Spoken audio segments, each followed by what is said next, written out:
Gus Durian harus move on, Mbak Yeni Wahid stop provokasi.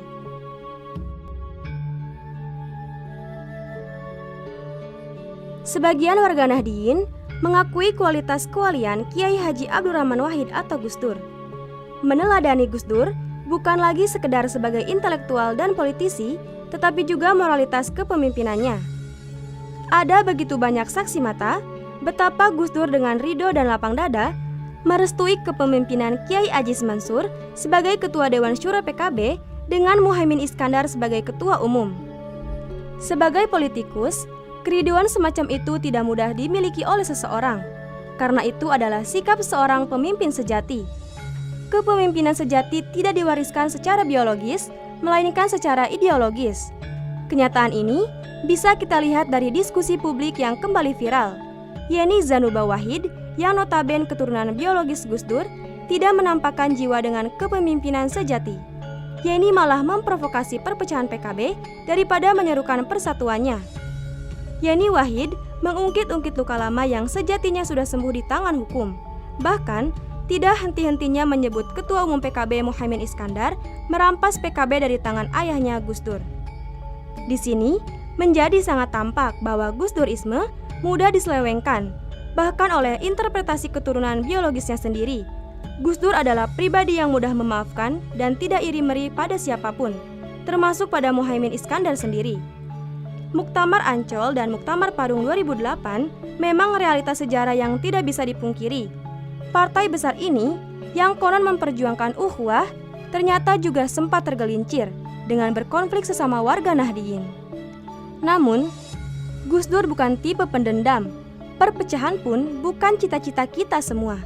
Apalah gunanya bicara humanisme, persaudaraan dan persatuan, sementara sikap dan perilaku diri kita sendiri sebagai warga NU dan pecinta tidak mencerminkan itu. Hari ini kita membutuhkan figur yang patut diteladani, mengajak seluruh elemen bangsa untuk bersatu, lebih-lebih sesama warga Nahdien. Bukan hanya bersatu dalam ormas keagamaan, melainkan juga bersatu di partai politik. Bersatunya warga NU di dunia politik sudah terpikirkan oleh kiai-kiai sepuh kita.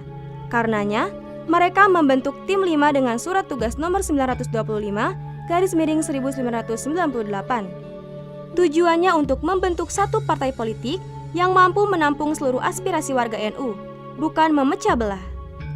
Perpecahan di internal Nahdien tidak menguntungkan, bukan hanya di ranah sosial ekonomi, perpecahan di ranah politik juga akan merugikan. Cita-cita leluhur, termasuk Gus Dur, untuk mengarahkan suara Nahdien ke PKB juga akan sia-sia. Yeni Wahid tampak tidak ingin persatuan itu terjadi. Luka lama sekaligus borok Nahdien sendiri diungkit-ungkit lagi, seperti ada dendam kesumat yang tidak mau dilupakan hanya gara-gara dinamika politik internal. Hemat penulis, PKB adalah milik NU sesuai amanat Surat Tugas PBNU 1998. Karenanya, seluruh warga Nahdien, termasuk Yeni Wahid sendiri, berhak memimpin PKB. Yeni dapat mengonsolidasi masanya untuk mendukungnya menjadi Ketua Umum PKB, menggantikan Muhaimin Iskandar. Kepentingan subjektif semacam itu tidak lantas ditempuh dengan mengorbankan persatuan pendukung PKB. Luka lama Muhaimin Iskandar menggantikan Gus Dur sebagai Ketua Umum PKB melalui Muktamar Ancol adalah dinamika politik internal PKB dan NU, bukan masalah etika politik publik.